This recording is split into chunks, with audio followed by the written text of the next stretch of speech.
Bend Fire teams up with Project Wildfire to help you create a fire-free zone around your home and offers options to debris burning this fall. Take a look. Bend is considered a wildland urban interface area. It's a wildfire hazard zone, meaning that every home within the city limits of Bend is susceptible to wildfire. Well, the wildland urban interface is where the homes are in the trees. Any place you have large vegetation, such as trees and brush, and your home is out in the middle of it, that's the wildland urban interface. Wildland fires were down this year mainly because we had a very wet spring, but our fuels were very large. We had less fire starts. We didn't have the children starting the fires, we didn't have the barbecue fires, and we didn't have the debris fires. Project Wildfire is the wildland fire prevention and mitigation group in Deschutes County, organized with both public and private folks from around the county with one mission, and that is to prevent catastrophic losses from wildland fire.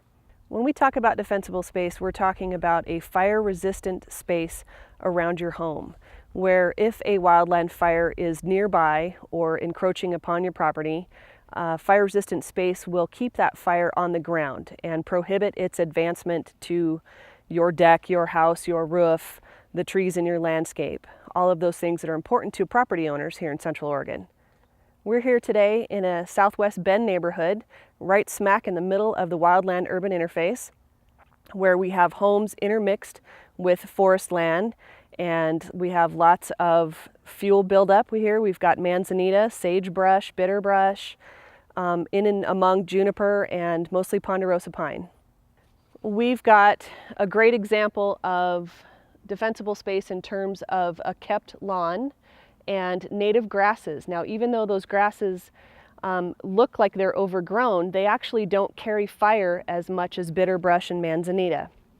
So those are effective means to keeping fire on the ground. We've got good distance between the trees that are here, and what's even more important on this property is the amount of shade, which keeps the temperatures down during the summer and also during a potential wildfire scenario. It's important, and as you can see here, the tree limbs have been limbed up so that they're not touching any of the brush on the ground or go directly to the ground. And that allows fire, again, not to get into the tree crowns where you can end up with a rolling crown fire. Across the street, we saw a great example of defensible space and how that home could survive a wildfire. But on this side of the street, you can see homes that are intermingled in the brush and the trees that may not survive a wildfire. Now, what we see on this property is a lot of large brush and fuel types that will carry fire into the trees. Firefighters want the fire on the ground, not into the trees, so we can control that fire before it spreads to the home and other parts of the community. And it's important to have defensible space around all of our homes because wildfires can run through this community in a hurry, as happened with Aubrey Hall. We're in a Southwest Bend neighborhood that was part of the Aubrey Hall fire in 1990. Many homes did not survive that fire, and a lot of people lost a lot of their belongings. That could have been prevented with good defensible space. An example of development during the 80s was Sunrise Village, which was required to have about 60 to 70% of your landscape had to be natural. And you had to have wood shakes. That was part of their conditions and covenants for that subdivision. And then Aubrey Hall came through and took out 15 or 20 of the homes in that area. What a lot of new people to Bend may not realize is that the good portion of Broken Top Country Club and Tethrow were part of the Aubrey Hall fire. That used to be timbered. Defensible space does not necessarily mean that you cut everything on your property and make a moonscape. We're asking people to have more of a park-like setting.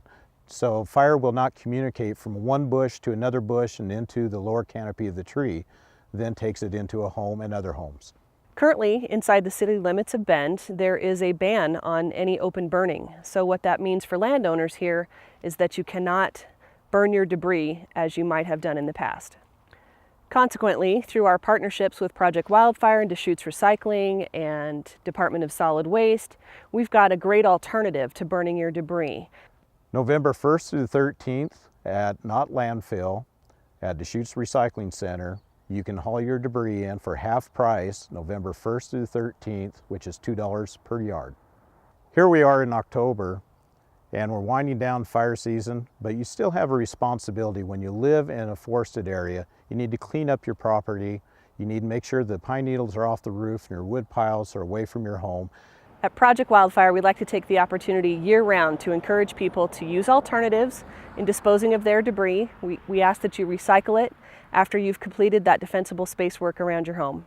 So it's a good time, the weather's still reasonably good, to clean up around your home, get it ready for winter, and be defensible for next summer.